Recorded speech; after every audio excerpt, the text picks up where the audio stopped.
Hello everyone and welcome back to the Cineménage Trois podcast. I'm your host Ash, aka the Nintendo Switch Pro Controller, and I am joined by Al and Josh, also known as the pair of Joy-Cons. Oh, I thought you were.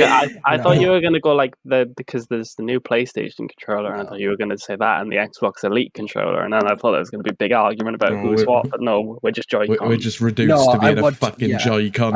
I want you to be like the most unergonomic fucking controllers ever. Can I be the one with the screenshot button on it? You can if you can be whatever you want, Dal. I'm not going to fight you over a fucking Joy-Con, bro. I think that's the left one, so I'm the left Joy-Con. Right. If it makes you happy. Right. This week was a thing, wasn't it?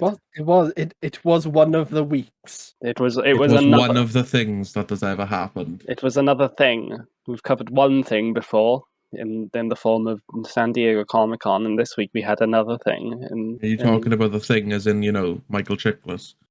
No, that's the brick.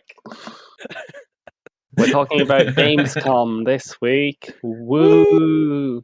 But yeah, before we get into that, we've got a few things to get into, and as always, Mr. Newsman, that being me, will kick things off. First news story, well, the first two news stories, but they're kind of the same news story. Rian Johnson's Glass Onion, a Knives Out mystery, will release on December 23rd on Netflix.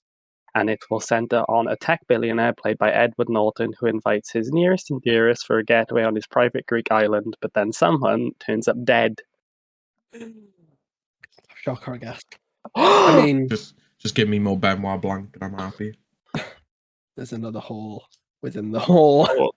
What were the words of the Nazi child? Overheard words of the Nazi child masturbating in the bathroom. That line Batgirl. I get recommended that all the time. And then I'm just sad that Chris Evans isn't going to be in it going, eat shit. Eat shit. No, we know what you're sad about. Mommy. Oh, God. I kind of forgot that she isn't going to be in this one because it's a whole... But, I can't really remember who's in this film, but from what I recall, the cast is pretty stacked. Edward Norton. Dave Bautista's in it, I'm pretty sure. Yeah. Obviously, Daniel Craig. Ladies and gentlemen, Benoit Blanc. The Weeknd. I'm very excited for this film. There's going to be a big asterisk on this point. The fact that Netflix has released absolutely no material, marketing-wise. What is the marketing for this film? It just hasn't been a thing, is it? And it comes out at the end of this year. Also, two days before Christmas. Oh my God. Is this film doomed to fail? I don't know. It would seem like it. Right.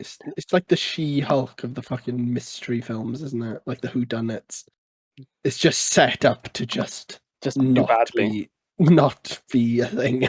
Next news story. Yeah, but before you move on though, we've had this discussion loads out. It goes on Netflix. It goes to number one. People watch it because look at me, it's on Netflix. I got nothing else to watch. Question We've had this discussion loads of times. Will this get a physical release? Because Netflix are very notorious for not doing physical releases of things. Are we going on a crusade, boys? Let's go. For a physical release of fucking Glass Onion. Yes, please. Of course we will. Okay. Next story. 6 seasons in a movie, baby. Hashtag on a movie. Hashtag on a movie. So Dan Harmon confirms that a Community movie is happening. There's a story outline and negotiations are underway. What are the odds that it's Troy returning from his... Wasn't he circumnavigating the world? Yeah, on a boat. With LeVar Burton. Yeah. I think either that or they have to go and save Troy from being lost at sea. It's going to be wacky. It's... With a film budget, I think it could really do some cool things because it already did really cool things on a TV budget. I just can't wait. But we're not going to be getting the terrible human being that is Chevy Chase because I was going to ask this. It's not in it anymore, obviously. I was going to ask, is he dead? Yeah, he's dead. He's dead in the Community. No, but Chevy Chase is very much alive. He is very much alive and very much still a racist person. What a shame. What? Oh my god. Can I say that on the podcast? Oh well, I already have. Nothing's getting cut. We're gonna get Truly done. unfiltered. What is that? That's libel. No, that's slander. Someone did the Spider-Man quote. In print, it's libel. In print, Slander is spoken. In print, it's libel. Yeah. Yeah. I couldn't think then. I blanked. Oh, God, that was. But we should probably move through these. Next news story: Batman Caped Crusader is no longer moving forward at HBO Max. The series will be shopped to other network streaming services. What is going on with HBO Max? Well, we'll be talking about HBO Max and Warner Brothers as a whole quite a bit in these news stories, but not a big loss because it still apparently is coming out. But it's a bit weird that they don't want to move forward. It's going to be big. It's Bruce Timm. Yeah. So yeah, it's going to be good. I don't get why this happened. It's such a stupid thing. Okay, we'll move through this one quickly because other than saying it's a really just dumb decision. Yep. Next news story: Batgirl director, and I'm going to apologize in advance before I say this. Bilal Fallah tried to salvage footage when he learned it was cancelled. I went on the server, everything was gone. We were like, fucking shit. We did not even keep the scenes with Batman in it.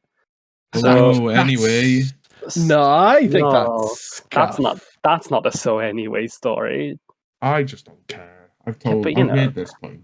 But you're going to sound like a hypocrite now because Zack Snyder was allowed to go and steal his movie.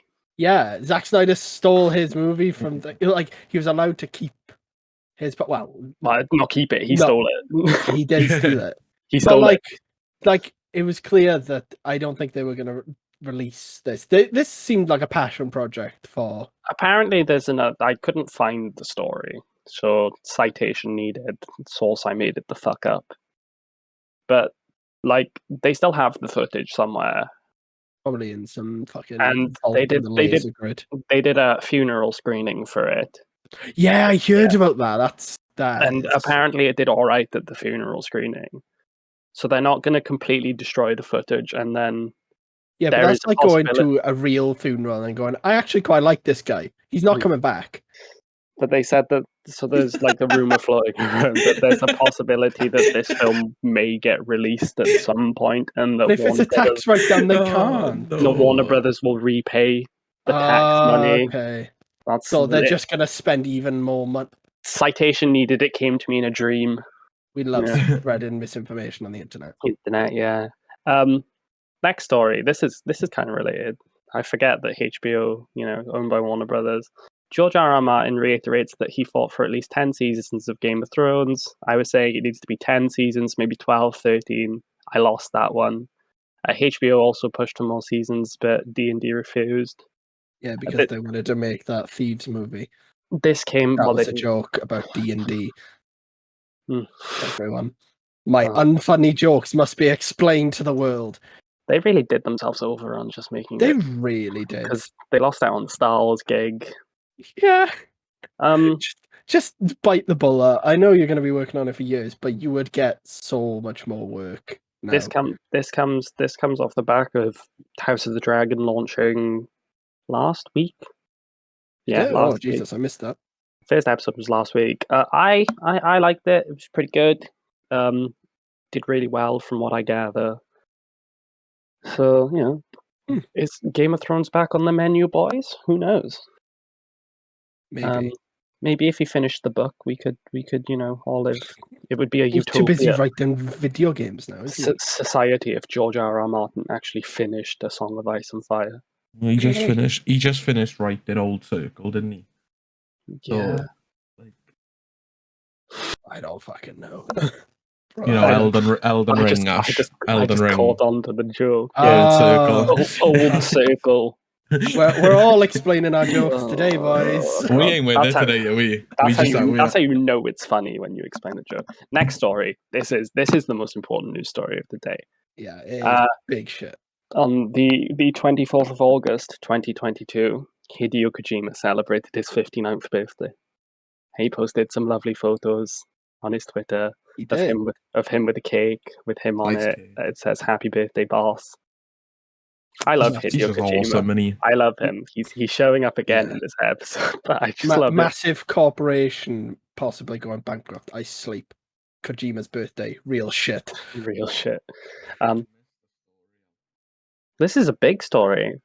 Thank you for I pointing don't even this know out. what it is. It's not old information. It's the Matt Reeves signs an overall first look deal with Warner Brothers to develop projects for the studio. And he was quoted saying, "Making this legendary studio my home is a dream." There's going to be a lot of, I hope there's going to be a lot of praise from that. That was very preemptive of me. I hope there's going to be a lot of praise for Matt Reeves this episode. In my opinion, and I said this week on my Letterboxd, I think he's the right person to take the DC Elseworld stories forward. And I have complete faith in whatever project he decides to make next, be it the Batman 2 or a completely different character. Come on. So, with that out, It's still not as big as Kojima though. no, not as big as Kojima's Birthday, of course. But we've got the other one that hasn't showed its image. We are really struggling today. Yeah, the news doesn't like me today. Evil Dead Rise will now release in theaters instead of HBO Max. The film will release on April 21st, 2023. Well, look, another thing that's not on HBO Max. I'll chuck this over to Path because he is the resident Evil Dead fan. I mean, I'm happy with it. Being that he's the only one that's watched any of it, I imagine. We Ash, have you seen any? No. No, there you go. We finally got a date. I don't know how well it's gonna do at the box office, considering Bruce Campbell's not in the film. Is he not? No, he's producing, I think, or he helped write. Yeah, so he is a part of the film. You've said this before to me. He's not involved in the film. Yeah, he's involved. He's heavily involved with the film. He's not a star. It's good that we have a Resident Evil Dead fan rather than a dead Resident Evil fan. which leads into a story later. Yeah, you've thrown that joke, and there's like 6 news stories between. Can we just skip to that one? I mean, I can just say it now, yeah, because you've made the joke. Netflix has cancelled Resident Evil after 1 season. Oh no! Oh no! Anyway. I think the one thing I've seen from that was the photo of Albert Wesker, played by Lance Reddick. He just looks like looks like a blade. He does. The one thing I've seen is that person dancing from that show. Have you not seen that clip? No. It's oh god, you can look it up after the podcast. It's bad. It's bad. So, breaking, Warner Brothers has just shifted a bunch of release dates, including Shazam 2, Aquaman 2, House Party, and Evil Dead Rise. The Nun, Salem's Lot, all of these have been shifted into 2023. I think you mean Too Fast, Too None. I didn't know we were getting a new Salem's Lot, but I'm here. Nor did I. This comes off the back that Warner Brothers literally only have enough money to release 2 films for the rest of the year. Fucking mad. Those 2 films being Black Adam and Don't Worry, Darling. It's not a case of that they've spunked all their money. It's a case of Zaslav's taken over and the first priority was him paying off all their debts. They've also lost a bunch of money at market. Oh yeah, they have. But what I mean is a lot of the financial situation they're in is Zaslav's trying to sort it before it gets worse. Yeah, but out of the 2 films they're releasing the rest of the year, from what I've seen of Don't Worry Darling, it looks absolutely atrocious. Yeah, I haven't seen much. I saw a trailer of it. We still got Black Adam, so yeah, Black Adam needs to be raking in the big boy. The hierarchy of the DC universe is about to change. But I see what he's doing when he says that, because he comes from a wrestling background. He's he's treating it like he's top slot. Shut up, now. bitch. Yeah, he's treating it like he's top slot at DC now. Yeah, and he's the most charismatic man in the world. It just annoys me more than anything. No, it just makes me not want to watch the film more than anything. He's making big waves because he considers himself the top slot at DC. He thinks to himself he's what people want to see. It's probably a big reason why he fell out with Vin Diesel, like with Fast 10, because those are two big egos that probably can't coexist together. It does my head in. I thought he fell out with Tyrese Gibson. No, it was Vin Diesel, and then Vin Diesel put out that post where he photoshopped himself to look bigger than The Rock. Yeah, He did fall out with Tyrese Gibson, or didn't he? Oh Yeah, God, did everyone fall in there on those movies? Because Tyrese was like, he wasn't coming back if The Rock was there. Honestly, the closer it gets to Black Adam, the less excited I'm getting for it. So now with the next story. Before you do that, I got one that I saw on Twitter last night that isn't in here. We spoke about it last week very briefly, but the Twisted Metal series has finished filming. Oh. The show that none of us knew was happening. It's actually a series, not a film. Oh. And it's finished filming. Okay. But go on, Al. So with this news story, I'm changing my name from Alex to Nostradamus. Because I predicted this somehow with me being hyperbolic talking about the price of the Quest, but Sony is increasing the price of the PS5 in select markets due to global economic environment. In our market, the UK environment, a PS5 with Ultra HD Blu-ray disc drive will now cost £480, and a digital edition will now cost £390. How much did it cost? $350 and $450. Mm-hmm. I mean, it's not as egregious in. It's not as egregious. I'm gonna play devil's advocate here. Mm-hmm. I can understand it to a certain point because you're getting a great bit of tech. Even if Xbox done it, I think I completely understand it with the the global chip shortage as well. Mm-hmm. Yeah, the yen is tanking, mm-hmm. and the dollar is really strong at the moment. Yeah. So obviously there's the currency conversions there. Mm-hmm. I don't know what the pound is doing but obviously the UK's a fucking mess, isn't it, due to Brexit and that. I mean, we have to pay more for our PS5, and then we have to pay more to run it with our electricity. Yeah, but it's going to be but then we won't have to pay for heating because of all the heat it kicks out. That's a good point. But then another thing I saw is it was one of them tech analyst people on Twitter. I should have got his name, but professional. He basically said the way he's looking at it is the price increase has happened so Sony can sell the PSVR 2 at a lower price than what they would have. I mean, that's pretty... Which I can understand, because if the PSVR 2 was going to launch, say, 500 and now it can launch at 400, it's more accessible, isn't it? I mean, it's definitely more egregious with the Quest. Yeah. Because that was 100 change, and this is a smaller change. Also, I'm gonna poke one problem in this before we carry on. And it was highlighted by Paul Tassi. Is that Sony's competitors have just come out and said nah, we're fine, and they won't be. Yeah, that is. Price. Yeah, but Xbox have always had that thing, haven't they? Microsoft said one thing and done another. Yeah, but no, Microsoft have stupid money.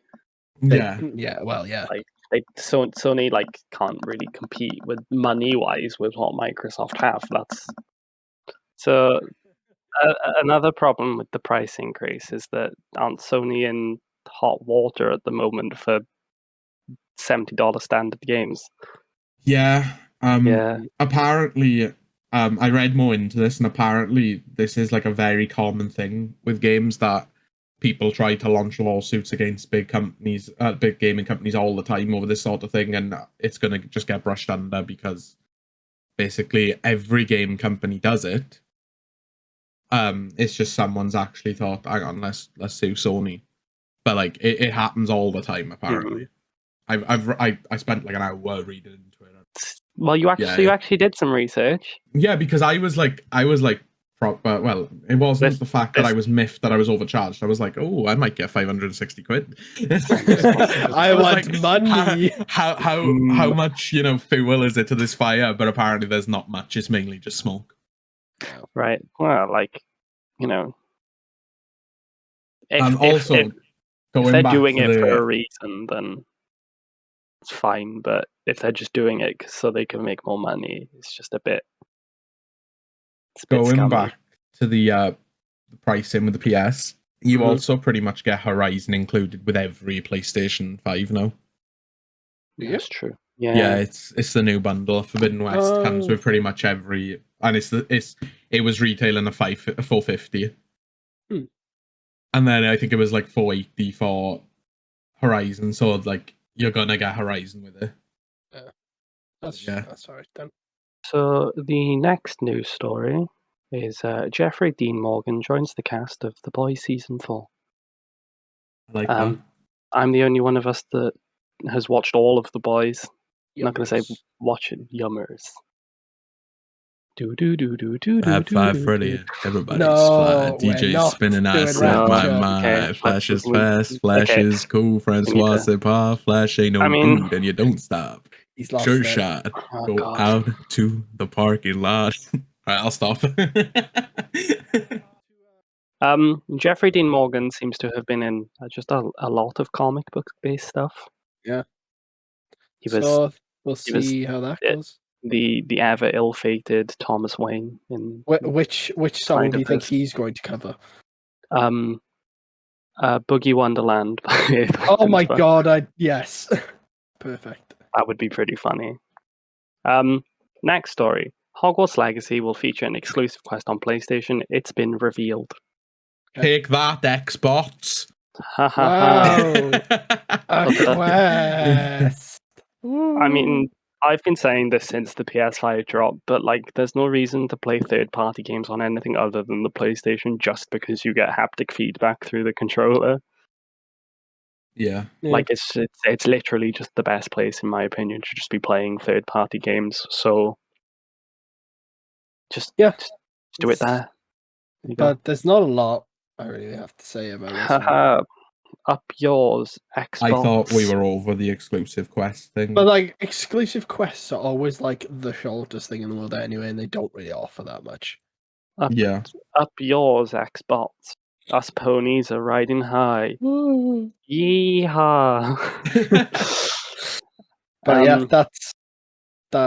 that's it for that story. The Yeah, next who story, this seemed to have just like, because this was like big for a day and then just never seemed to materialize. But Amazon is rumored apparently to got be buying, debunked. buying EA. I can't remember who like broke the story, but they were forced to retract it. Yikes. So yeah, I'm gonna put it here because it was news this week. Amazon is rumored to be buying EA, but please nobody shoot us if it doesn't happen, because the person who broke this story was forced to retract it. I saw a lot of tweets like debunking it, saying actually no, it's not happening. Right. Amazon have no interest in buying EA. But, and the now, source is, it came to me in a dream. and The fourth now, member of the Trois. the fourth member of Cineménage, Trois, Ezra Miller, is back at it again. Woo! Ezra Miller is said to not have minded the stream of bad headlines, but they were spooked by the possibility of The Flash being cancelled and now has promised to seek professional help. So this man literally apologized publicly and then immediately goes, "Yeah, I don't care what I did. I just don't want my film cancelled." It's literally my entire like public perception being ruined. I sleep, my film gets cancelled. Real shit. Yeah, it's so. How did they let him say that? They should not.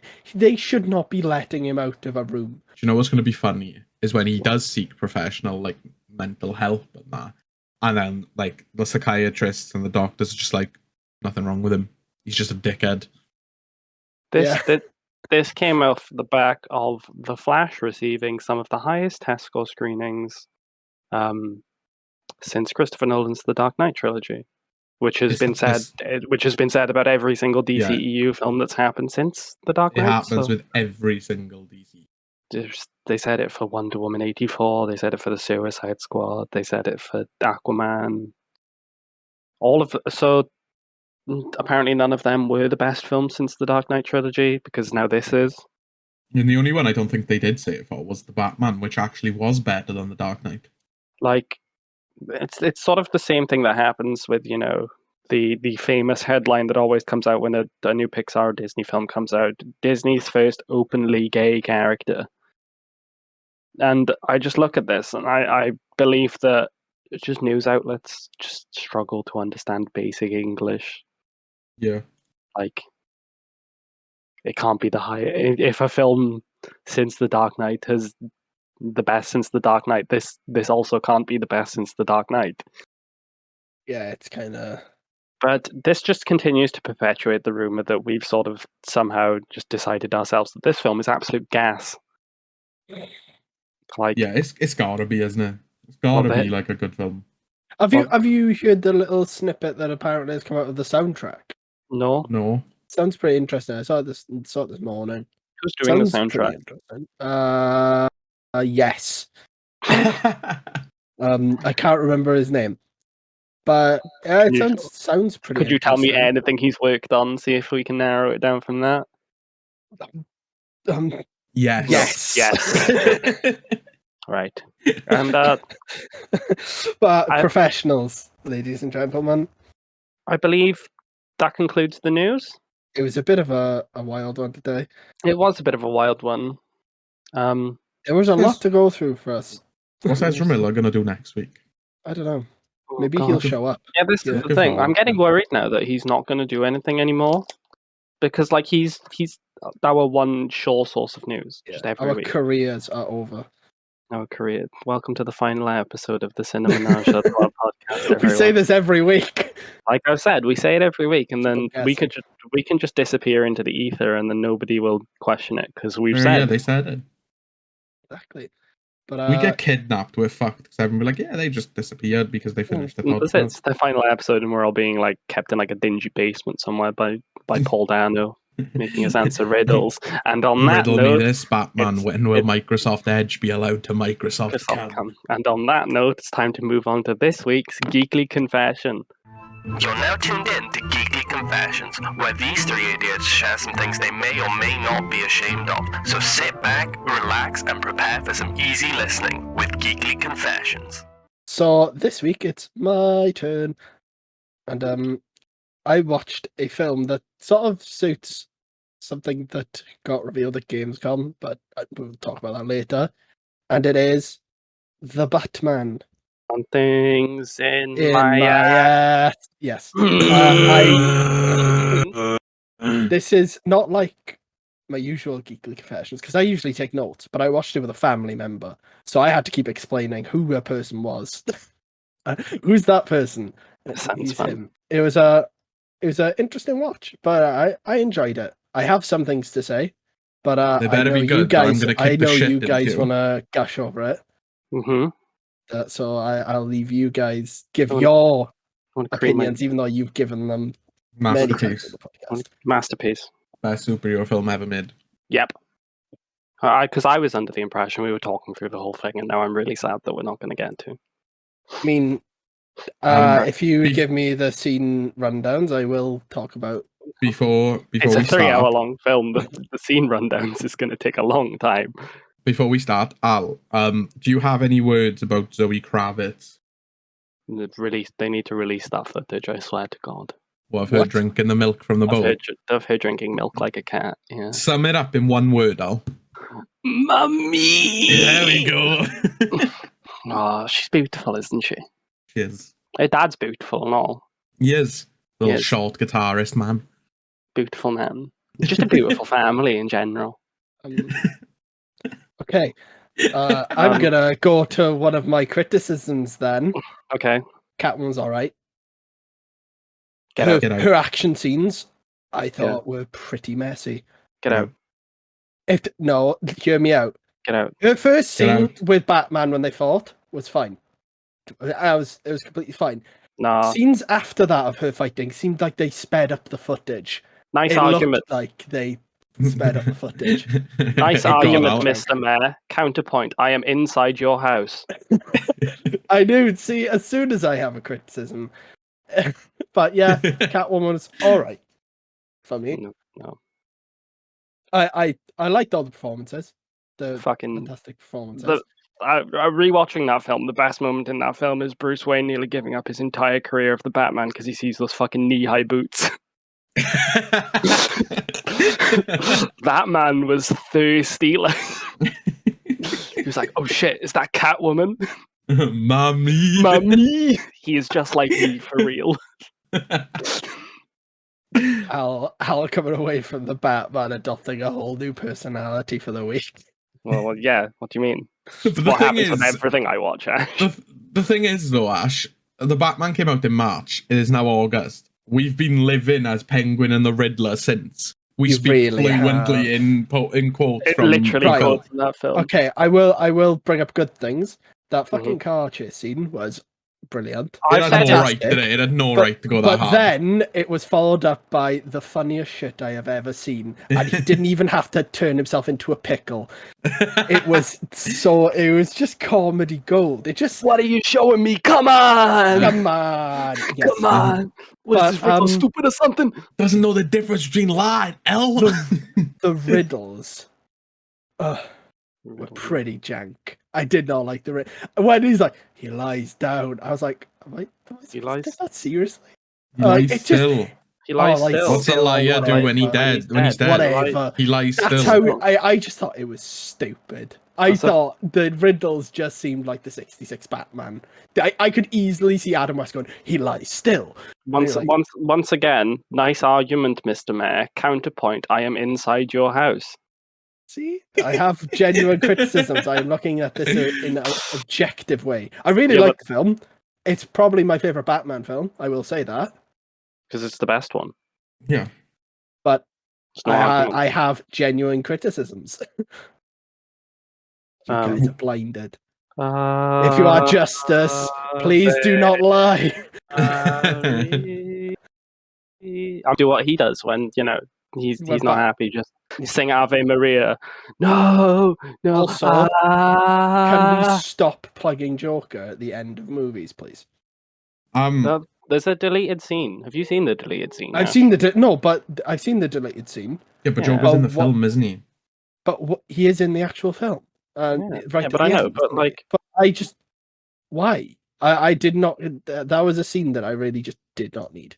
I think the reason why they've done it is because Joker's going to be like a slow burn. Yeah. Yeah, but they've just done the Batman Begins thing of there's someone and then a Joker card. You're like, oh, it's Joker, he's coming. I'm like, yeah, well, Joker's obviously going to be showing up. It's Batman. Yeah, He's but like the primary he's antagonist for Batman. Yeah, but he's not going to be the antagonist of the next film. Yeah, but I just don't care. I don't care if that scene could have been cut. That scene could have been cut. Now I will go on to say a positive thing. Robert Pattinson fucking nailed it. I love all the action scenes, except for some of the Catwoman ones, were great. Fantastic direction. I definitely love the vibe of this film as well. Like a detective story, which Batman is a detective story. Did you like the Batman flies out of the GCPD and then within 30 seconds of doing so, eats absolute shit? That's another scene I didn't I wasn't fond of it. The wingsuit scene. Because it looked like his head was detached from his body when it was doing some of the shots. And also, he turns into Gummy Batman and hits the bottom of a bridge. Yeah. But that you go on about CG. It's that funny. CG was jank. It's funny. That CG was jank. Funny though. I wasn't a fan of the wingsuit scene. It's funny though. Like the build up to it, I was like, yeah, this is cool. And as he jumped off and it was like happening, I was like, I remember people when this film came out calling this film copaganda, and that GCPD scene is just highlights that this is probably the most anti-cop Batman movie we've ever had. He literally he trusts a grand total of 1 police officer and assaults 3 in that scene. Yeah. I now have you on assaulting an as well. I have you on assaulting an officer. Now you have me on assaulting 3. People say it's not a funny film. It's a funny film. It is a funny film. But yeah, that wingsuit scene, all the build, I was like, yeah, this is cool. And then the actual wingsuit in itself. Take it easy, sweetheart. But yeah, I overall, I have these nitpicks and these things that I didn't like. No, this is films can have things that you don't like, and you can still like them. Like Nice no argument, film is. Mr. Mayor. Counterpoint. I am inside your home. You can have things you don't like about a film. No film is perfect. That is. I'm now so upset that I'm going to don my military surplus mask and jacket, my cling film head wrap, my glasses. I'm going to put a box full of rats on your head, Ash. I'm going to stream it on Twitch. Jesus Christ. Do you think you'll get banned longer than that girl who had sex on stream? Or? No, you'll be fine. You're white, so... Yeah, I'm white. And then I'll also take cute little Polaroids of myself without the mask on, just like the Riddler. I like that. He's just a little silly, goofy guy, isn't he? Like, he's just like me. For real, I too am a twisted psychopath. But no, we said the other day, though, didn't we? Like, this could very much happen.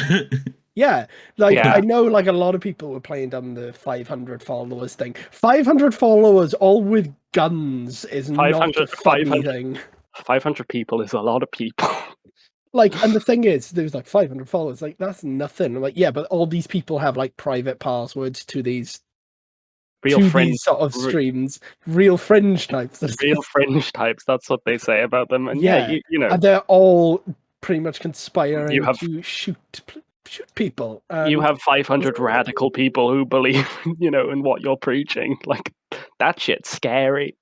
What did you think of the lighting, Ash? The lighting was fantastic.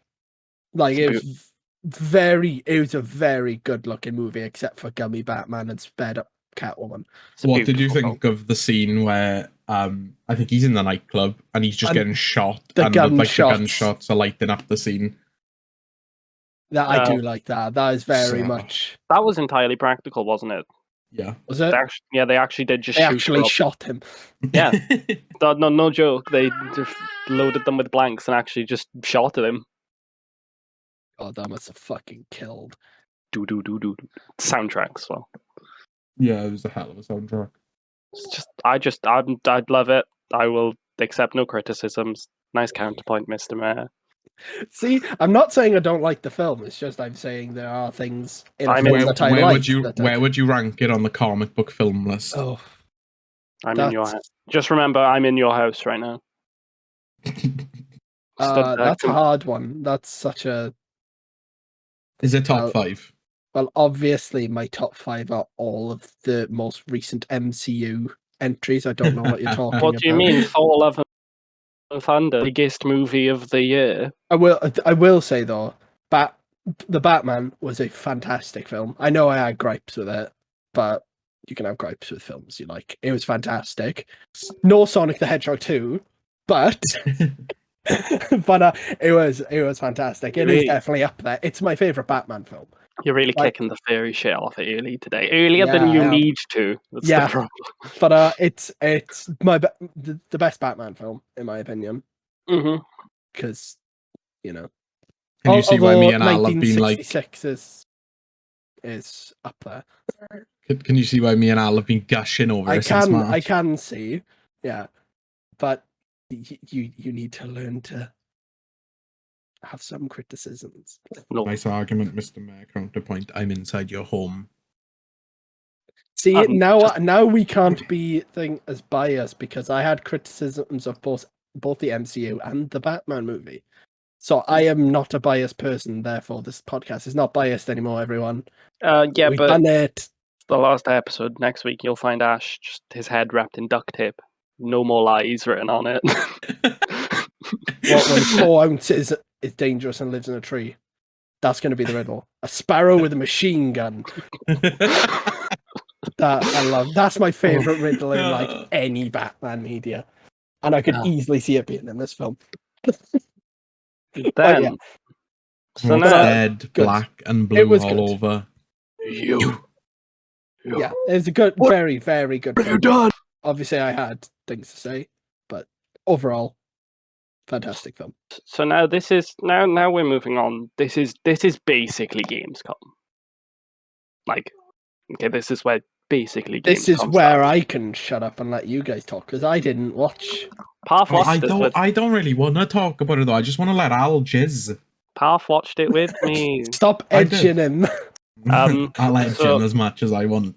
So He looks 2 hours. submissive and breedable today, Ash. So 2 hours before Gamescom opening night live started, Bungie did their showcase for the Lightfall reveal. Kylo seems very excited about it. Well, of course he is, because he's my son, and as you know, I'm the biggest Destiny 2 fan on the planet. He sits on Al's lap while he plays Destiny, and he just watches him play it. He watched the stream with us. And everything. He did, didn't he? So the stream kicked off immediately with a cinematic trailer for the next Destiny expansion, Lightfall. And you mean Lightyear? Yeah, the font is very Lightyear, and oh my god, I creamed my jeans.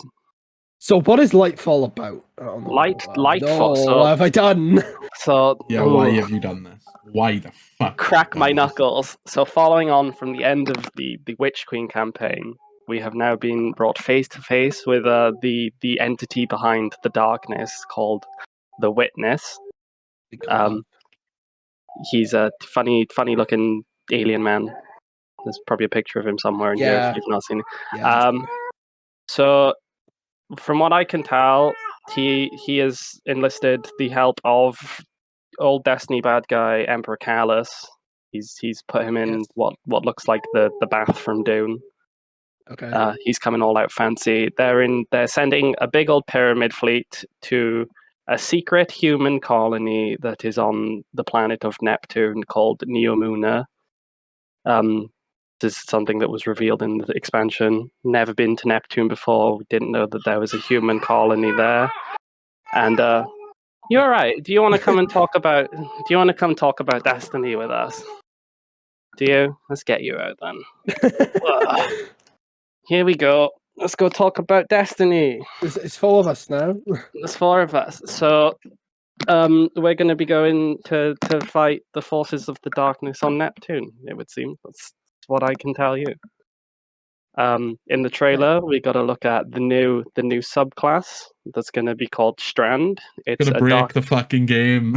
it's a darkness power, much like Stasis was in Beyond Light. And the big thing to note from Strand, as Path said, it's going to break the game, is that you get a fucking Spider-Man style web swinging mechanic that doesn't need anchor points to attach to it. It just attaches to nothing. You can get to areas that previously were unexplorable. So it just looks kind of nuts, and I'm very excited for it. I want to swing around like Spider-Man, and I want to go to Neptune, to this futuristic-looking cyberpunk city that hasn't been completely decimated by everything that's happened in Destiny. Yeah, I did think it looked very cyberpunk and 80s, the whole... That was the thing I felt watching style. the trailer, first of all, was it was really weird to see something that was not ruined. It's inhabited by, humans that don't have the same powers as us. They're slightly different. And it was just weird to see. So, along with Lightfall, we got the start of the new season 18, called Season of the Plunder. It's pirate themed. You get a big pirate spaceship. You're going to fight other pirates. Very fun. Yes. I'm just loving Destiny at the moment. So I'm just gonna interject here. To be fair, this conference got me back into playing Destiny. Cool. Well, that was, I think, the big thing that got a lot of people into Destiny with this conference was it coming to the Epic Game Store. Yeah, but I didn't. I downloaded it on Epic, linked my accounts. It didn't give me Galahad, and then I just played it on Steam anyway because I'd rather play everything on Steam. So, the Galahad. So the update went live at say 6. No, what time did it go live? It goes live at 6 o'clock on a Tuesday. Okay, so the update went live at 6, and Gamescom started at 7. Listening to Al in a sweat and panic because he wouldn't get to play any Destiny before Gamescom was actually the funniest shit I've ever seen. I hadn't seen it, but yeah, you had told me that you were like, Gamescom has started soon. I gotta do this. Honestly, I've got to play Destiny. I was like, the update came out. I'd say 20 past 6. I think it was finally live because it was delayed, wasn't it? Or something. Yeah, a little bit. And I said, you do realize Gamescom is in 40 minutes. I don't care. I want to play Destiny. And I was like, all right. So, Like, this man was so excited to play this shit. among other things, they announced that a loadout system will be coming with Lightfall. So you'll be able to make custom loadouts and just equip them on the fly, as opposed to having to do it through a third-party app or doing it through, each individual piece of gear. Same thing goes for an LFG system, which for those who don't play Destiny is the system used to find people to play with, without matchmaking. They're implementing that in game. Usually, it's a part of the Destiny app, or if you're part of Discord communities that play Destiny, they have channels dedicated to it, stuff like that. With the addition to the Epic Games Store, the 30th anniversary pack went free for anyone installing through the Epic Games Store, which included a 6-player match-made activity, a new dungeon, and includes access to the exotic weapon, the Gjallarhorn, which is probably the weapon that Destiny is most famous for. Along with that, we got skins added to Fortnite for Destiny. Fork Knife. We got costumes added to Fall Guys. Yeah, but it's Goku not hits Sonic the Hedgehog. I have the Sonic the Hedgehog with costume. the Kamehameha, I really then want hits the griddy. Apparently, I will talk about that later. But Mhm. but Fall Guys, I don't know. They're pretty good with their cosmetics, I'd say. I'd agree with that. They had Mecha Godzilla last season, wasn't it? So with all of this, the pre-orders for Lightfall went up the same day.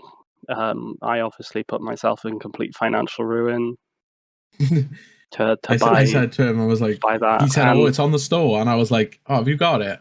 No, I'm gonna wait a bit till I'm more and then liquid, the next time he spoke to me, and then I spoke to him, I'd say 2 hours later, and he said, "Parf, I've bought it." No, it wasn't even that I said that I'd bought it. I was like, "Oh, the new exotic that comes with the pre-order for Lightfall is really fun." And then and I said, "What, you've bought it?" And I was like, he was like, Yeah. "Yeah," and I was like, "Which one did you buy?" And he went, the big boy one. The big boy, yeah. So yeah, he spent 80 quid.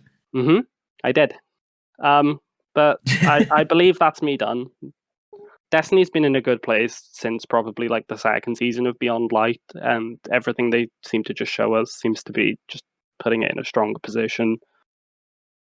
I love Destiny, so more Destiny is always a good thing for me. I'll be old and in my grave by the time that's the only thing that's going to get me to stop playing this game. You are a big Destiny gremlin. I am a big Destiny gremlin, and you really did nearly open a can of worms by asking me to talk about Destiny, lol. Yeah. Should we move on to the highlight segment of Geoff Keighley, shut the fuck up? Geoff Keighley, shut the fuck up. And for those of you who don't know what that actually means, that means opening night live. Gamescom. Monkey D. Luffy.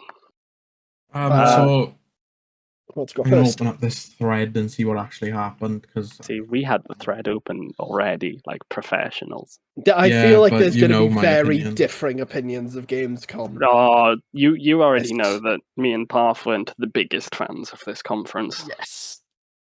Okay, so it opened up with Geoff Keighley on stage. Geoff Keighley, shut the fuck up. Geoff Keighley, shut the fuck up. Every time we see just a bit of this show that is related to Geoff Keighley, we're just going to say, Geoff Keighley, shut the fuck up.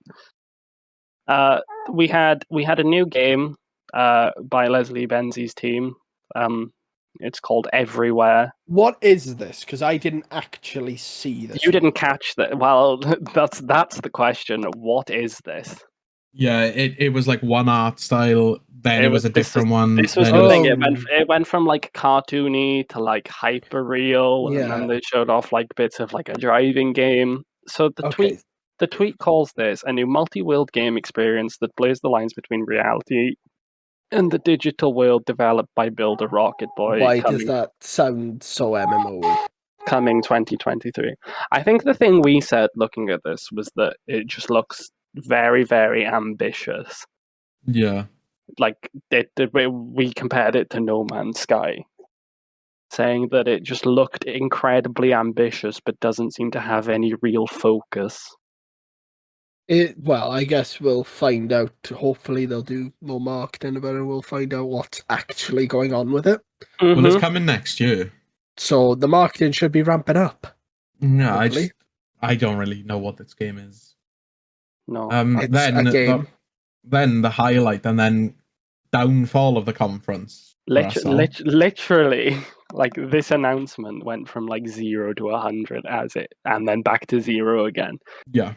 Because it started off. It was just a man staring into the desert With and a then little nose thing. Well, no, because it started from the back of Oh him, yes, it did. It And panned he- around him, didn't and it? he said, "Fear is the mind killer." And like as soon as he said that, I Yeah, clocked, you know. this is Dune.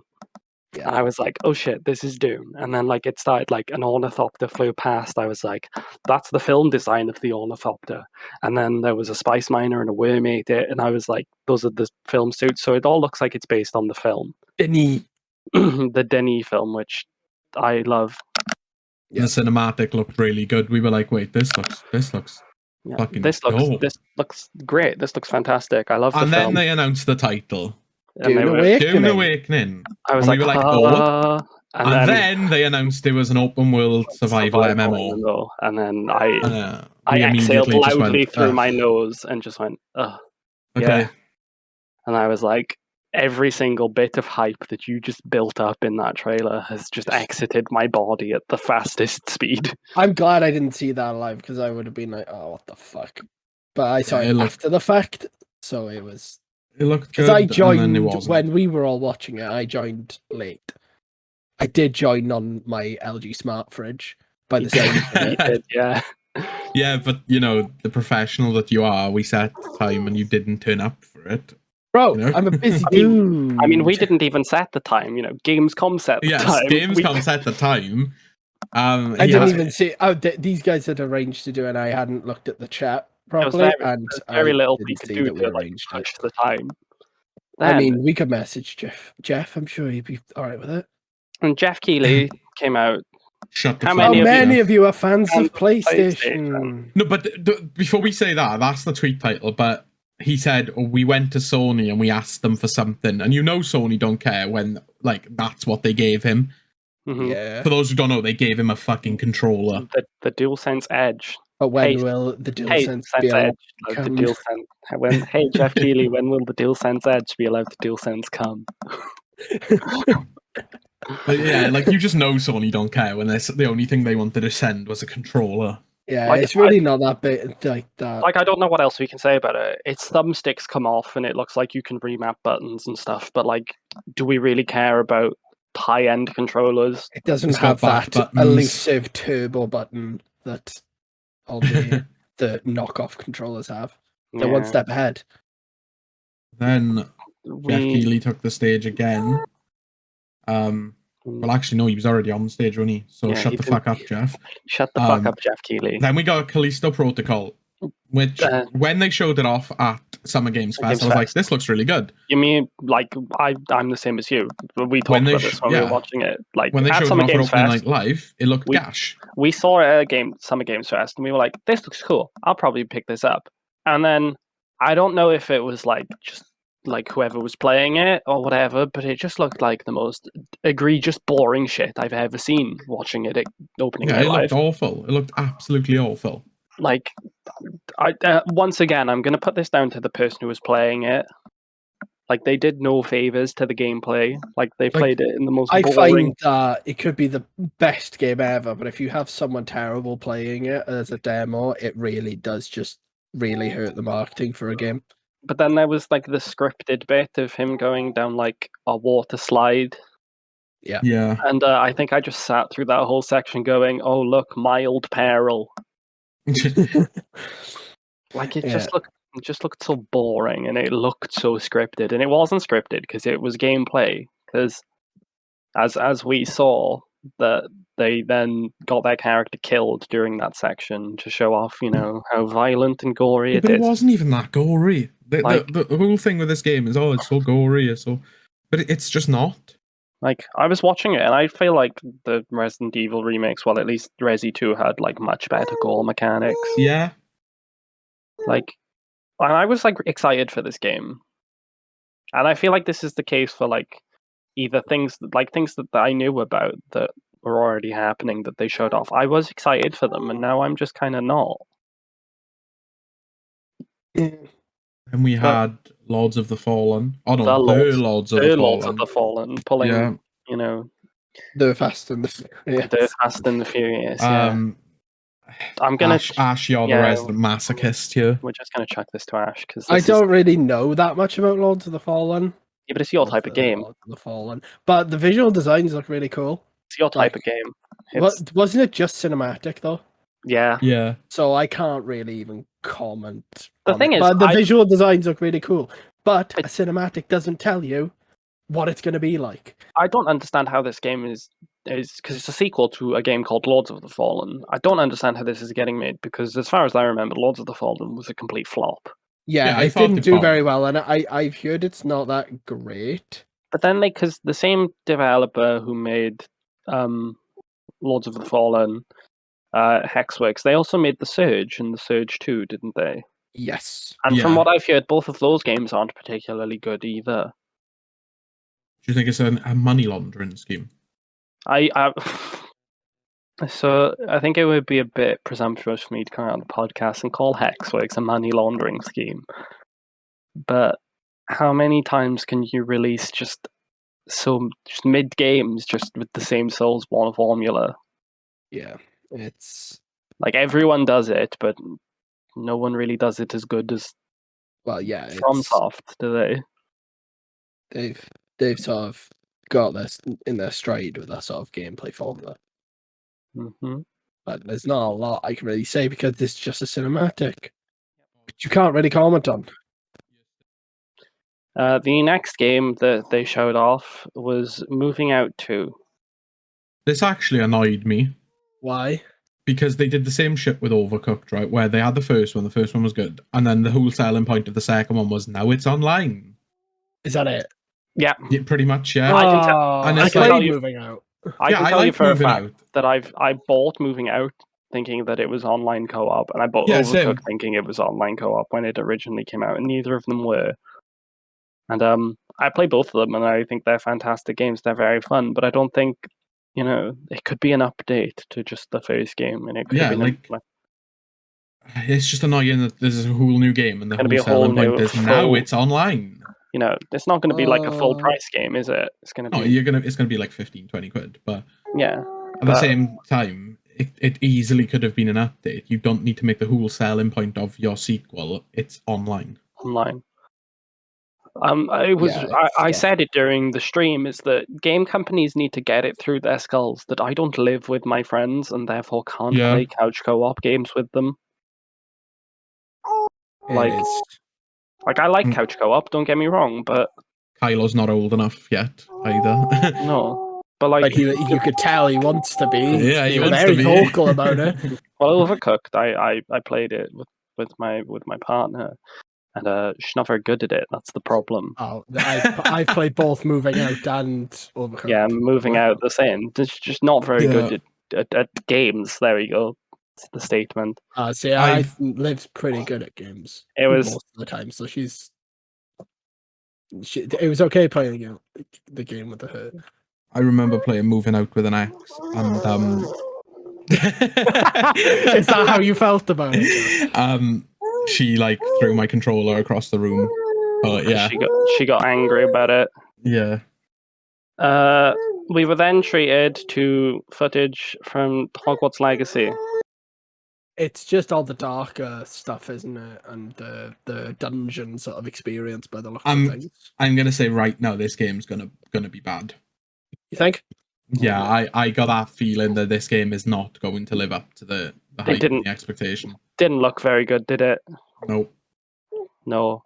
I think the problem that we've said this, it's a Harry Potter game. To its credit, or to its, to its dismay, it's a Harry Potter game. People love Harry Potter. They're going to buy this because it's the first big Harry Potter game we've had. Yeah, it's going to be a financial success, but I just don't think the game's going to be any good. Critical success may not. Does IGN think it is worse than Fortnite? Too much water. Because the case is everything other than a 10 is worse than Fortnite in IGN's eyes, because they give it a 9.6 and then remove decimal points from their scoring system. So that as maths works, that is now a 10. And then we were treated to Randy Pitchford of Gearbox. And then Geoff came out again, so shut the fuck up, Geoff. Jeff. I want to talk about Randy Pitchford for a second because I've heard some things that he's a weird guy. Is he? I heard he likes like magic, like like close up street magic. Well, okay. I can't remember the story vaguely, but there was something to do with like a laptop or like a hard drive or something, and he just like left it on a train, and there was like some incriminating stuff on it. Oh, I don't remember the full story, so I'm not gonna. that's a big yikes. Yeah, from what I remember, like he's just a bit of a weird dude. Weird man. Yeah, not the kind of person that Geoff Keighley should be associating, but fuck you, Geoff. Shut the fuck up, Geoff. And the reason Randy Pitchford was there was to show off new Tales from the Borderlands coming in October of this year. I've never played Tales from the Borderlands. I've only played one Borderlands game and I got kind of bored. Tales from the Borderlands was a Telltale game. Yep. Yes, it was. This is being developed by Gearbox.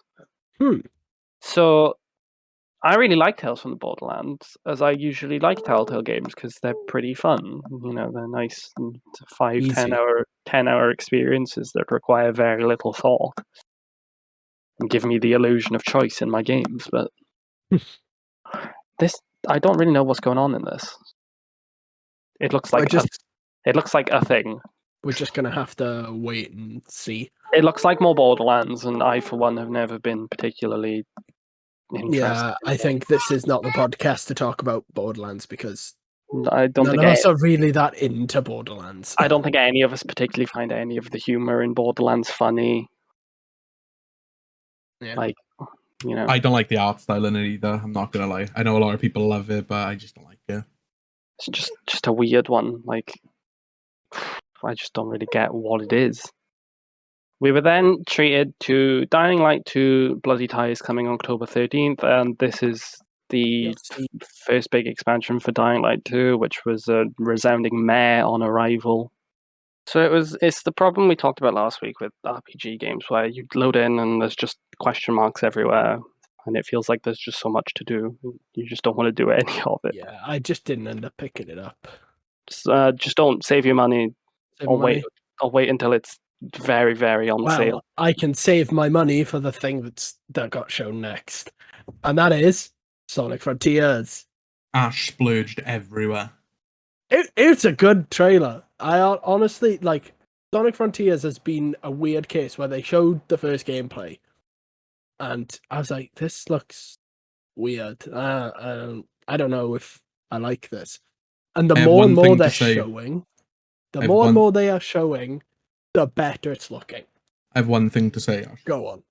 No shadow, no buy. No shadow, no buy. But okay, you got that out your system.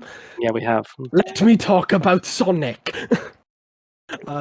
Was it a good trailer though? Yes, I think it was a good trailer for. Yeah, the trailers of these and the gameplay showings have been getting better and better. I think me and Josh just sat there and watched it, and we just didn't have a clue what was going on. Oh, that's the thing. It's basically you don't know who this character is. Sonic is in this unknown world, and there's cyberspace things. That's what we know. I like that because I'm like, I want to find out what's going on. I want to know what's happening. Can we just canonically follow on from the ending of Shadow the Hedgehog, where he shoots Sonic in the head? No. Yeah, please. Yeah, I don't like the Sonic. Hedgehog hasn't had a good outing since Sonic fucking Heroes. But we'll continue to say that it had a gameplay demo as well. And people managed to break the demo essentially. So what they did is the demo only allowed you to play 15 minutes of like sort of the same section. And people managed to get save states on it and managed to progress way past when the demo was supposed to end. So every like 15 minutes, they'd be going further and further and further into the game. And like they got to a point where they leaked that Knuckles is in the game. They leaked all different locations and bosses, and yeah, they stopped any sort of video recording, any sort of thing like that. They had to sort out the demo for save states. So yeah. Talking about locations, if you look at the tweet in the thread that shows the locations, in the third picture where it shows like the Green Hill Zone looking location, if you look in the left frame of that picture, it looks like an upside down penis. But yes, a lot of people are having issues with the cyberspace levels because I really went through all that effort just to point out a penis in a picture. But people are having issues with the cyberspace levels because they are just like old locations, and a lot of people are asking, stop doing old locations, do something new. But I think the cyberspace levels are going to be a small amount of the game. Meanwhile, very minuscule. Meanwhile, Kirby fancy Wispy Woods, and they're like, "Oh shit, is that Wispy Woods?" Yeah, but it got a release date as well. Finally, November 8th, which is quite interesting because it's literally a day difference from God of War. Whilst everything else cowers in the fear of the God of War, Sonic the Hedgehog stands tall. Sonic stands tall. But I don't think, realistically, I don't think Sonic is going to suffer that much from God of War. Can someone in all fairness, it's very different. Can someone animate footage now of Kratos just ripping Sonic's spine out of his asshole or something? But I hope and there's more. Do you know when Animal Crossing and Dune came out, when it was the Doomslayer and Isabelle? Yeah, but I hope there's more edits of that. But people just assume that these games are released in days apart, like a day apart. It's gonna suffer, like Sonic's gonna suffer. But I'm like, God of War is only on one console, and Sonic is available everywhere. It's not gonna suffer. I don't think it's gonna suffer, in all fairness to it. But we'll just wait and see what happens there. So that was my Sonic section for a game that I'm actually kind of interested in. Ash has never been so erect. We then saw David Quaid announce a game called, well, he didn't personally announce it, it's being published by his studio Quantic Dream. It's a game called Under the Waves. There was a man underwater, there was a road underwater. It was underwater. Fish. I don't like David Cage. Like, David Quaid. What else? It's just, what was it? Just underwater. Then we had Goat Simulator 3. It just looked like Goat Simulator. I don't get why they needed to show full gameplay, because you know what you're going to be doing in that sort of game. Yeah. It just looked like watching another Goat Simulator thing. It literally just looked like the first game. I'm probably going to buy it at some point. Yeah, we'll probably end up picking it up, but it does just look like more Goat Simulator. We then got Return to Monkey Island launching on September 19th. I think we all watched that trailer and agreed that forcing yourself to be funny is the least funny thing you can do. It really seemed dated, didn't it? Funny. Like, the forced meta humor in that trailer was just like... Forced? Yeah, exactly. I've used the word perfectly. It was just like, what was it? It was like a fake marketing man being like, "Ooh, look at this, look at that, haha, funny joke." Horse armor. Yeah, that was the one. I said it in the stream. I was like, how many times are people just going to do the horse armor joke? Because it hasn't been funny for fucking years. It really hasn't. It did just feel like a lot of forced humor. Hopefully the humor in game is better. But from the trailer, it didn't inspire much hope. We then saw award-winning author Brandon Sanderson. When he showed up on screen, I was like, "Oh shit, that's Brandon Sanderson!" And he was there to announce with the Subnautica people a game he's making with the Unknown Worlds, the people who have done Subnautica, called Moonbreaker. From what we saw, it looks to be like a turn-based strategy game with the miniatures as your characters, and the thing that looked most interesting in the trailer is that you get to paint the miniatures in game. And literally, they said that every miniature that featured in the gameplay, like sections and like that, were all painted using the in-game painting tool. And And I've always wanted to get into like Yeah, miniatures, me but it's too. a very expensive hobby, from what I understand. I fucked with it. When I went back, like I was like, this gameplay looks alright, but now looking back, I'm like, I fuck with this. I kind of want to pick this up. I don't have miniature money, so this will be the way to circumnavigate that. Yeah, it looks very interesting. I like it when games go in a different direction. Like developers don't go right. We're just going to do what we did last time, but with some differences. Let's just go for a whole new IP with completely different stuff.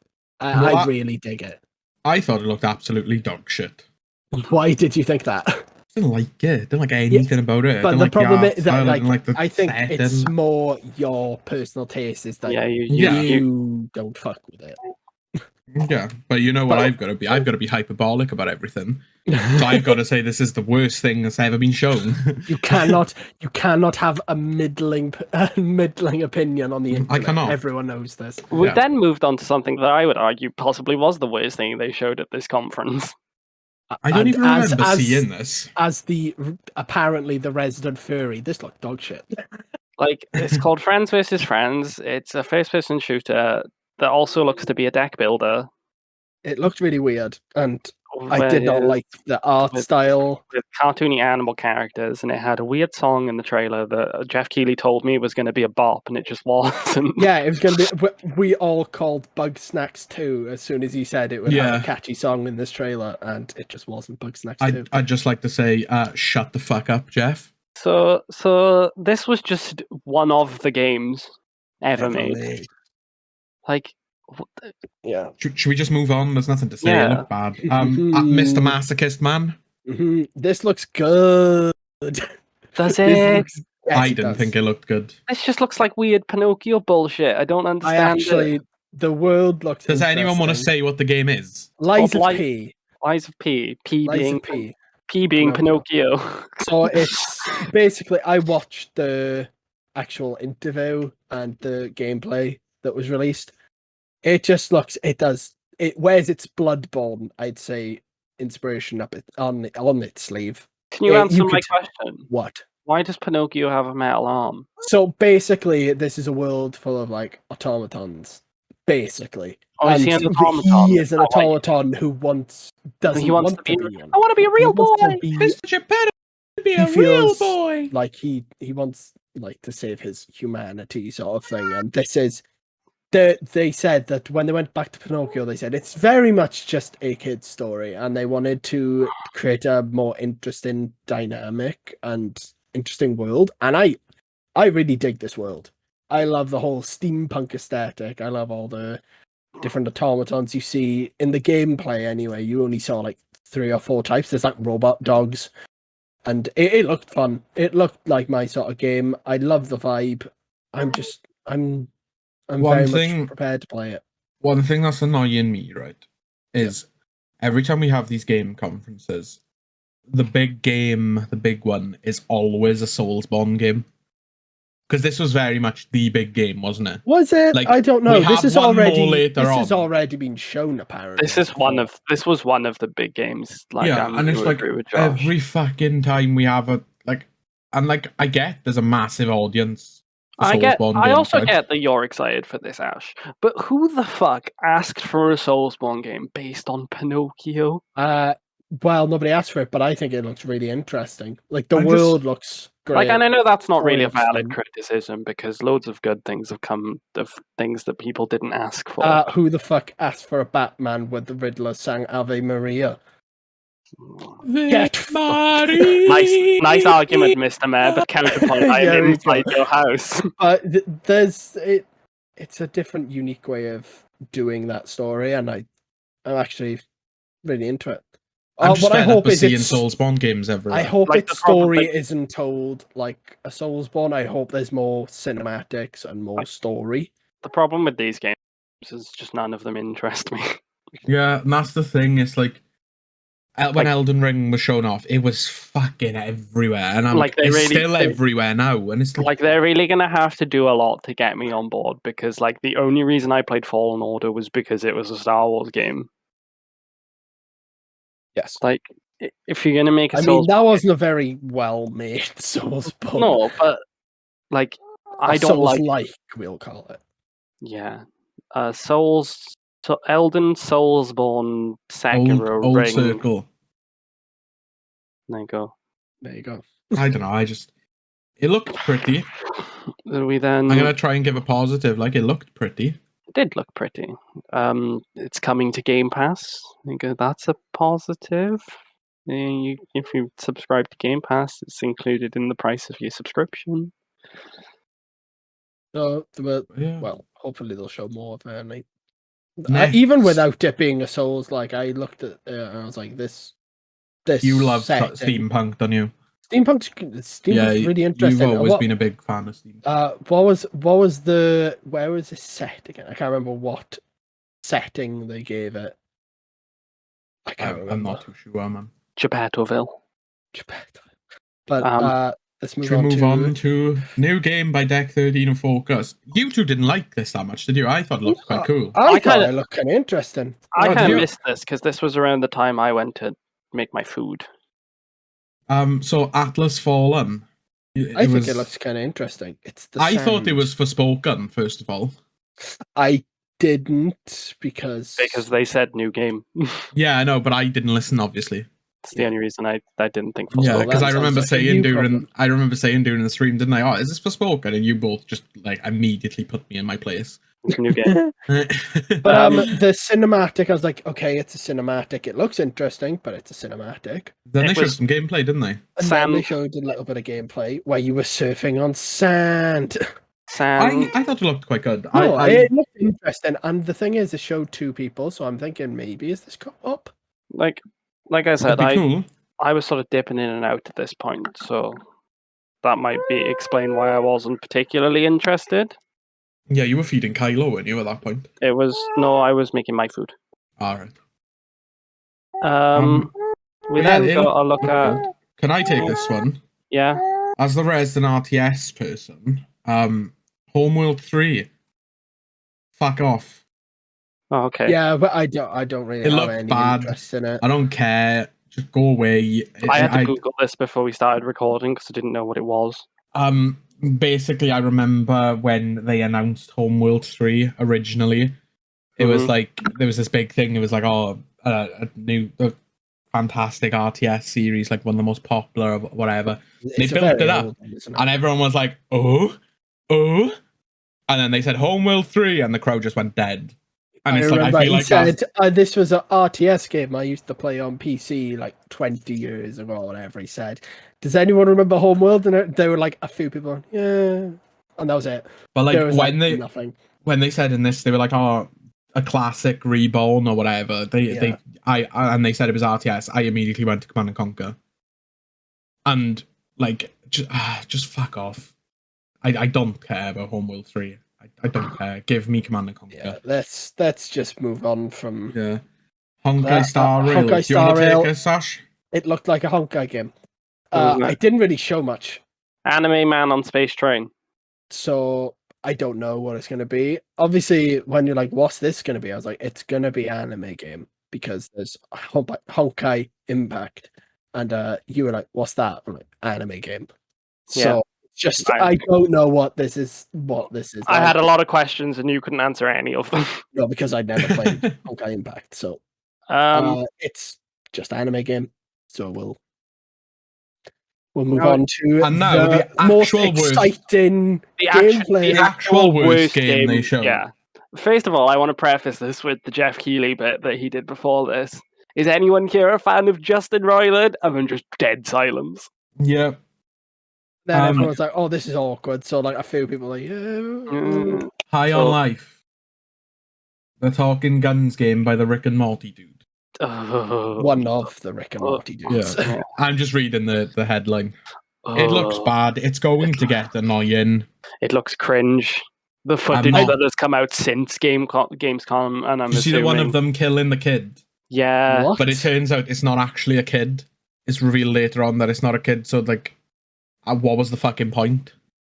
There was also the one of where he grabs the knife and the knife just starts immediately swearing. It was like, let me fucking stab some things. Let me fucking stab some cocksucking ants. And I was just like, how is this funny? I don't know. The gameplay seems Like really slow. I have the humor of a small child, and this game is just not funny to me. Ash literally said penis before we started recording, and we all just descended into a fit of hysteria, laughing. I just spent at least 45 seconds trying to point out a penis in a Sonic screenshot. But for us to say that this game looks unfunny, it's really a lot. The big issue with this game is its target demographic seems like it's 8-year-olds, which is stupid because it's 100% going to be an 18-rated game. Well, the thing I said immediately, like, because you saying that it's going to get old quickly, is like, I don't want to listen to a gun doing the multi-voice for an entire game. Yeah. Oh, jeez. Like, all that shit. You making me shoot people? Oh, jeez. Like the stuttery, like, multi-speak. Yeah, it's just like the only voice he can do. But that's the thing. It's not the only voice he can do. It's just, like, easily the most annoying one he does, and he just seems to stick the with most it recognizable, I suppose, to a mainstream audience. Mm-hmm. Rick and Morty's just bad now. They had 3 good seasons. They had 3 good seasons, and then they had the big deal where they were like, "Yeah, you've got another 7 or whatever." 4th season was trash, and it just doesn't seem like they put any effort in them. So I stopped watching it. Let's move on. Telltale's The Expanse. Don't care. Okay. Don't care plus ratio plus L plus you're white. But it's just it didn't look very another sci-fi space game. Okay, cool. Woohoo! Oh no. Anyway. Yeah. So it's just gonna be a Telltale game, isn't it? Blitz right past that one. It's just gonna be a Telltale game. Killer clowns from outer space. Look kind of interesting. We were told that this came earlier in the show, and we all got really confused that we missed it. Yeah. But then it turned up. I don't know. It looks Dead by Daylight-y. Yeah. Which they didn't show a lot of gameplay. Didn't they say that it revolutionizes like multiplayer, like something like that? Wasn't that one of the taglines? And then it was like My Brother in Christ. It literally looks like Dead by Daylight on Friday the 13th. So, well, the thing is, we don't really know what it really is like until we get more gameplay. But for the minute, it does look like that. I've never watched it, so it doesn't interest me. Yes, I haven't seen Killer Clowns from Outer Space. Scars Above. Was this the game that looked like kind of interesting? I think so. I can't really remember. You said it looked kind of like Returnal. It was this one, was it? Yes. Yeah, I thought it looked pretty good. Like we were like pretty deep in, and I was like in and out at this point. So it just kind of looked uninteresting. I think at this point I was just like clamoring for something that I was like, yeah, because we were probably about an hour and a half in at this point, an hour and 20 in, and I'd seen nothing that I was like, good. That was the thing. You clearly weren't paying attention to High on Life then, were you? Son of a bitch. So moving on, we got, is it Wire Song? Weird Song. It's an RPG. I mean, interesting vibe, but it was literally just... It was just a trailer. They did the Avowed thing on us where they showed a really cool fucking CG trailer and then didn't do anything else. So it pissed me off. Like, because even though I said I'm not an RPG guy, I thought it looked cool. I wanted to see more. I just want to see something. Yeah, because I'm fed up with CG trailers. It said from industry veterans that brought you Fallout 3, Fallout New Vegas, The Elder Scrolls V Skyrim, Dragon Age Inquisition, Fallout 4, and The Outer Worlds. So that's a pretty stacked team. They know what they're doing. There's some of the best RPG games, like most popular of all time there. Yeah. So Gotham Knights. Gotham Knights. I don't like the Harley Quinn design. I do. No, mother. She's white. No, I like that design. What? like the one that's in that screenshot there, the one of her in her actual costume with the face paint on. Why don't you like it? I kind of dig it. I It's just- I don't don't know. like Jason Todd's design. He looks too big. I like him. He looks like a brick shithouse, and I just feel like he So is we the got- brick shithouse of the team. We got in-game cinematics spliced with gameplay. It looked a lot better than most of the trailers they've put out. Mm-hmm. It's got Clayface, Some great Harley, looking goo right there. It also got moved Reds. forward 3 days, I believe. So it looks like it's coming out the same day as Borderlands. I've pre-ordered this. I want this. I'm I a player. will get it at some point. I don't know if it'll be day one. I want it just to play as Red Hood. Then we had a game called Where the Winds Meet. Or I Where the fucked with Winds this Meet. one. Looks very cool. The aesthetic was very cool. It's not the Souls like. It's not the Souls like before anyone fucking says it. It's not the Souls like. Because I know one of you were saying it. Well, we were this- asking it whilst we were watching it. Yeah, Yes. because It's not. we were fed up of having our hopes like built up and then Because, shattered. you know, It's the Because question you have can't to get ask good. every time you see an action RPG. But no, it's not. Apparently, it's not a Souls like. Okay. I thought it looked It's good. apparently it's more. I think I saw somewhere there was more in the vein of Ghost of Tsushima. So Yeah, I thought it looked good. it looks a lot of fun. Then- Ran up a mast, shot some explosive stuff with arrows, blew up the ship, Big blow up. Set in feudal China, I believe. something like that. It's Chinese, isn't it? Yeah. Yes. The correct culture. The birthday boy and best friend of Geoff Keighley himself then showed up virtually through video. Hideo Kojima Got absolutely a podcast. he showed up to announce his podcast is coming to exclusively on Spotify in September. It's called Brain Structure. Just nice guy. Hideo, Geoff Keighley's best friend. Hideo killed the radio star. Yes. I don't know. I got my hopes up that we were going to get an announcement of the elusive Metal Gear. Yeah, but he's not. Yeah, but the thing is, he's not working on it. No, I know, but like I thought they might have him announce it because you know Metal Gear's his baby. Yeah. You But- think they care? You think they care? They've been making pachinko machines for years. Yeah, I know, but Remember when they brought out Metal Gear Survive, whatever it was? I know, but They I feel don't like care. because it's meant to be Sony that's working on it, isn't it? It's like Blue Point that apparently are making the game. No idea. So I thought, like, you know, they may have him be like, yeah, I don't know. Park Beyond This Game looks like roller coasters. Tycoon. roller Yeah. coaster. Joke at me like, Looks Yeah. like a game, yeah, I thought Looks it was Thrillville like 2 or something. and then you no, were just 3. upset. You were just upset that it wasn't. Then Yeah, and I was just like, okay, I've got Planet Coaster. Do I need to buy this? Yeah, No. it's... Okay, anyway. Then we But- got a fucking car. yeah, This was the weirdest thing I part of the show. I was waiting to talk about. We got a Pokemon Mini Cooper. And bro, I just don't understand. I just don't understand why we've got this. What is it? It's a car. It goes brum brum. What did I say And- during the stream? Ah, fuck it, I said the legendary Pokemon in Scarlet and Violet are bikes. So is this car going to be a Pokemon in the game? yeah. It's such a weird thing. This Yeah. pissed me off more than anything. Yeah, it just wasted time for me. Anything could that's have not a had this game that's anyway. shown at a games conference fucking annoys me, and that pissed me off. It's Like like, I don't mind things in the vein of Hideo Kojima coming to plug his podcast and stuff like that. no, that even pissed me off though.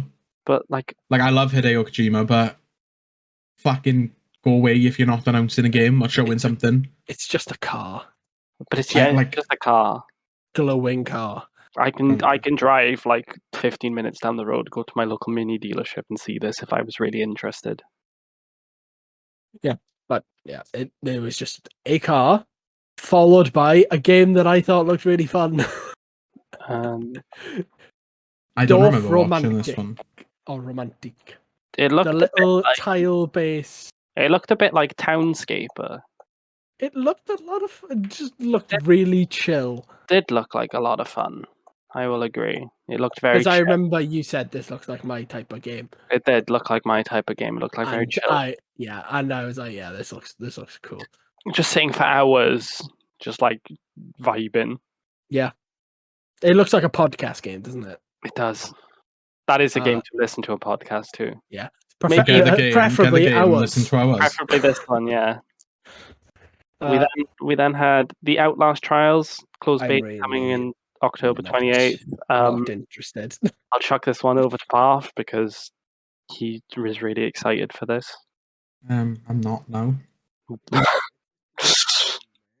don't know. I'm gonna buy it. It's multiplayer. I'm going to buy it because I'm gonna play it. I think at this point I'd kind of zoned out.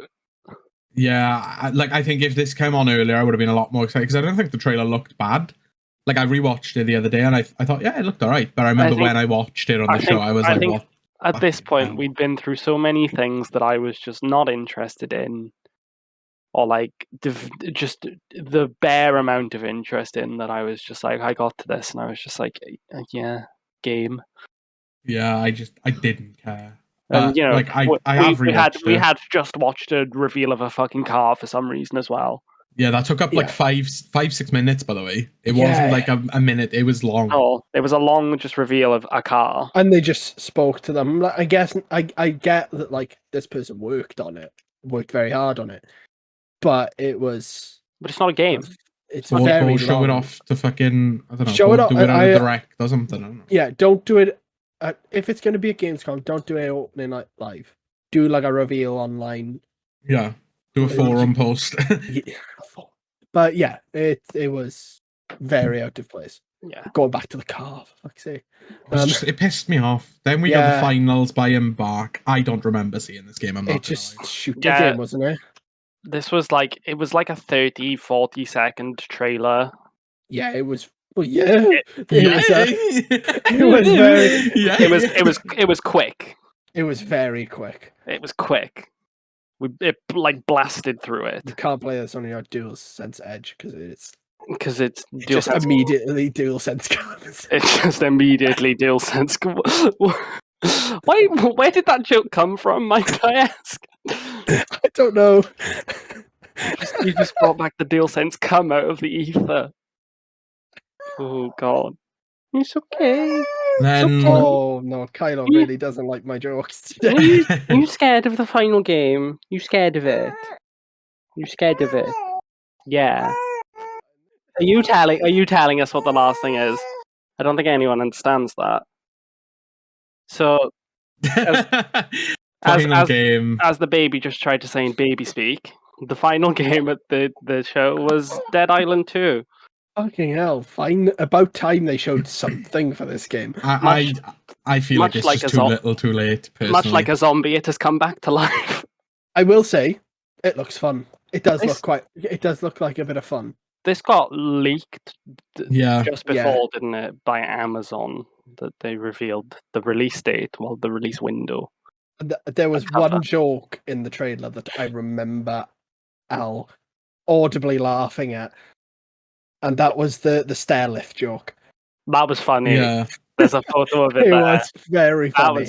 That was funny. It was pretty funny, in all fairness. But it does look kind of fun. It does just look like just kill zombies and just do whatever. Yeah, it looked like the trailer was fun, and we got a bit of gameplay and stuff. It's very much going to be a sale game for me, where I'll pick it up when it's under £20, maybe under 15. It has 6 playable characters now. You want to reconsider that? Maybe under a 10 then. But yeah, it's too little, too late. I was hyped for this game 7 years ago. Yeah, it's been because they said they've been working on it for 4 years. I'm like, didn't this get revealed like 7 ago? Yeah, like something has been happening behind the scenes, and we don't know what it is. But it couldn't have been very good. Issues. I don't know. I just like Parth said, I'll pick this up when it's on sale. Too little, too late for me. And then that was Gamescom. And Geoff Keighley came out thinking he put on an amazing show when it was one of the worst conferences I've sat through. Yeah, but no, Summer Game Fest was worse than this, I think. Yeah, Summer Games Fest was bad. I don't think I'm gonna watch any more Geoff Keighley conferences because I am they're just just of the bad. opinion. Yeah, I'm of the opinion that he thinks he's better than he is. And Yeah, he hasn't got the pull that he thinks, and it's evident considering in we reality, had a fucking controller from Sony when Sony are obviously working on stuff. he doesn't have the pull he thinks he has, and he doesn't really know how to put on a good conference. Looking back at it, though, the amount of games we got, there was a large variety of games. I look back and Yeah, there's definitely something for everyone. But you can have a firm shit, you can have a soft shit, you can have a runny shit. At the end of the day, it's still a shit, Dash. No, but the thing is, mean? we've literally said that some of these games look fun and they look good. Yeah, but for the most part, all the games looked bad. For the most part, it's so like four. It's like an all-you-can-eat buffet. It's a wider array of just very mediocre foods. Yeah, it just wasn't good. I think there was actually quite a lot of variety of games that looked very interesting. We didn't see enough to really form an opinion on most of them. Yeah, well, that was the problem. That's the problem. Cinematics don't really. Everything that originally looked interesting looked worse after seeing it, and then everything that looked interesting, like on this show, they didn't show enough of for us to. Do you know what I mean? It was like yes, it was very hit and miss. This one, I guess I thought it was awful. I guess they always miss, huh? No, not this week. We are not time traveling this week. You got a boyfriend, I bet he doesn't kiss ya. But as a man of culture, that was it. I may have to buy Sonic Frontiers instead of God of War. I'm just gonna take it a sec because for some reason there wasn't a note about it. My favorite game that came out last year, Age of Empires 4. Oh yeah. Yeah, I was just looking into this, and we got to the end, but that got stuff. We are getting 2 new civilizations in October, and the real big thing is it's free. Yeah, because you reacted very aggressively during the trailer. We were like, yeah, he said it was going to be free before the trailer started, because you don't listen. We got what did we get? We're getting the Malians and the Ottomans. The Ottomans looked really good. So, the Malians are suited to swiftly outmaneuvering opponents, flanking enemies, and leveraging the element of surprise. And then the Ottomans are a more aggressive bunch whose powerful siege weaponry works best in head-on attacks. It's just good that we're getting more civs. I mean, it launched with 8 civs. It just wasn't enough. And like, while I think Age of Empires 4 is a stellar RTS game, the lack of civilizations really hurts the game. And yeah, I'm just happy. And with a free update, especially if they go the Age of Empires 2 route, where they want multiple civs, because I think Age of Empires 2 is up to 40 now. It's just good that they're doing it for free. But yeah, I can't wait. October 25th. That is the one news that I was like, this exists, and I can see that it's for people. But Age of Empires 4? Yeah, it just ain't for me, Chief. Well, we played it last night, Dal, didn't we? I wasn't in the headspace for it last night, but we tried. Yeah, we tried. We got absolutely shit on, but I don't know. I just like it was a conference. It happened. It came by. The stuff that I liked was in a completely separate conference before opening night live, and it also made us sad because we knew we had to keep track of everything. Yeah. I don't know. I just thought it was a bad conference. I think Geoff Keighley it wasn't great. There was a good variety of stuff, but overall, But for every interesting and kind of cool announcement we got a car. There was like 3 or 4 bad things, wasn't it, for every one good thing? Yeah. So, I don't know. Gamescom, opening night live and Gamescom as a whole, I'd give it a thumbs down. I'd give it 2 thumbs down.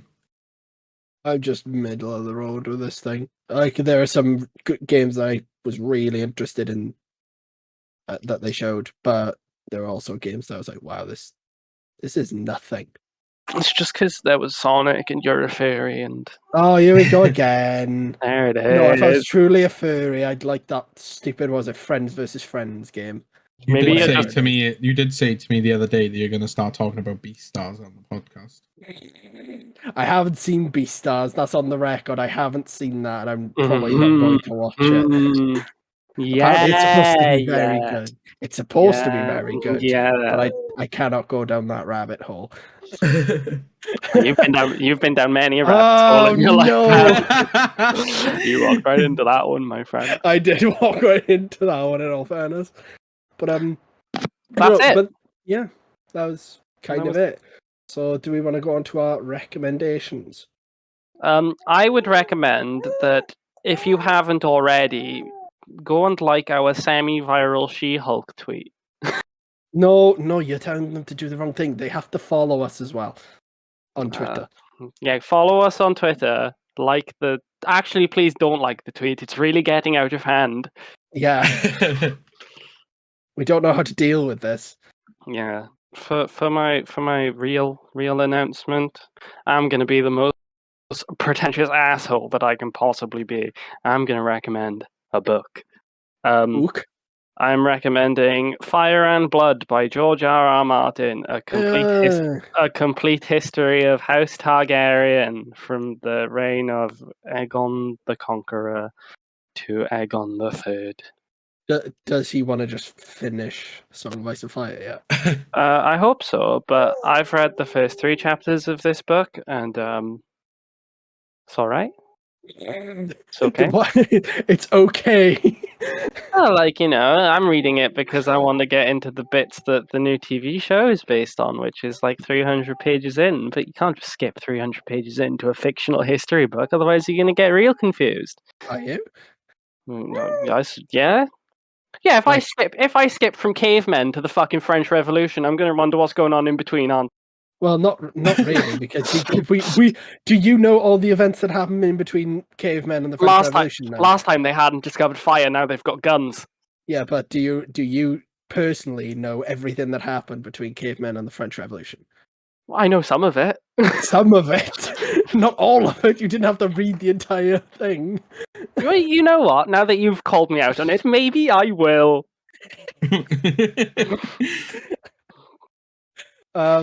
So I'm gonna be more pretentious than I usually am, because I'm gonna be the music man. This is just a week. dig at me, isn't it? Yes, it is a major dig at you. I've mentioned this album. We mentioned it when we time traveled. Are you coming down Music Lane? No, yes. But it's one of my favorite albums, and it's Simulation Theory by Muse. Very good album. 2018, let's go. Best year. I had a feeling you were going to come and recommend it because you were listening to it today. Yeah, I was going to recommend their new album, which came out a couple of days ago, but I haven't listened to all the songs on it yet. I've only heard a few of them, so I can't really go recommending that because I don't know if any of them are dog shit or not. So Simulation Theory, it's fantastic. It's very much Muse, but also it's got this sort of synthy sort of style to it. It's very good. Just listen to it. You have fun. Okay, so I have a 10-year-old sister, and according to her, I have seen every film that's ever been made. I mean, that's why we made this podcast. Complete context, I haven't. According to my letterboxd, I'm the inventor of cinema. So. But yeah, she basically came to me a while back and said, like, I want to start watching more like grown-up films because mainly she just watches Harry Potter. But I said, all right, I'll think of something for us to watch. So 2 days ago, we watched Shaun of the Dead. Ooh. And yesterday we watched Hot Fuzz. Oh, is it? And today we're going to watch The World's End. So I'm going to recommend the Cornetto trilogy. Hell yeah! Because it's one of my favorite trilogies of all time. I think they're all stellar films. I'm one of those people that think The World's End is better than Shaun of the Dead. Don't kill me. I still think Shaun of the Dead's a great film. But yeah, they're just really funny films. Yeah. Edgar Wright great director. He's my favorite director. You know, so yeah, I'm just going to recommend the Cornetto trilogy. I imagine majority of people have seen the films because, you know, they're quite big and... I mean, they're definitely big in the UK. Yeah, they're engraved into our culture, aren't they? Yes. Like, you know, you can't go a fucking month without Shaun of the Dead being on, like, Channel 4 or something. So or good. ITV2, is it?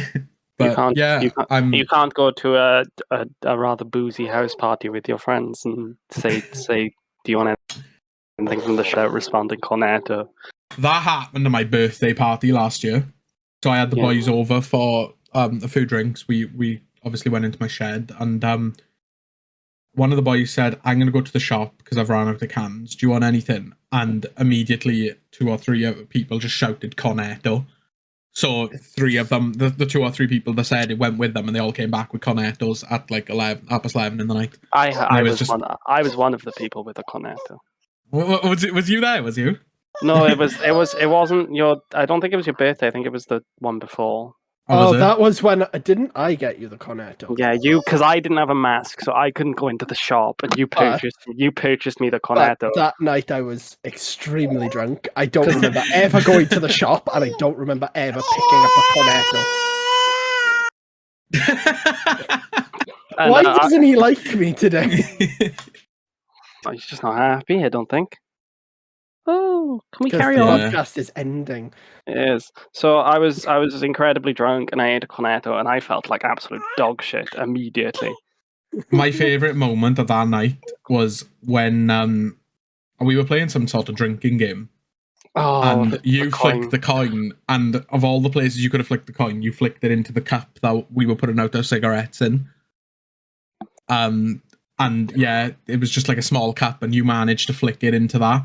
And then you tried to flick it again, and you somehow flicked the coin into my eye and blinded me for 5 minutes. My favourite moment was when I was being taken home with Ash, and Ash was dropped over about 2 or 3 streets from his house and ran the entire way home. Put my earphones in despite my phone being dead. I remember one of the boys saying he's going to go and be sick tactically so he can drink more, and he disappears for half an hour. He comes back and we're like, where did you go? He went, I went for a tactical shit. And it was like, what? Right. We're gonna... I'm with those fun stories. That's us when we drink.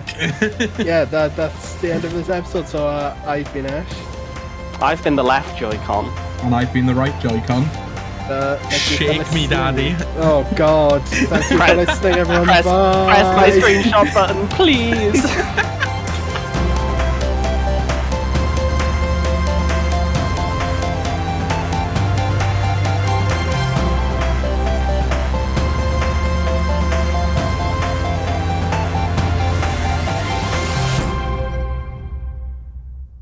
He did a massive shit whilst we were recording, and it stunk, so I had to change him, and then he pissed all over me. Like mid-recording, so... That might actually be... There you go. That can be the outtake behind the scenes. I got pissed on during a recording.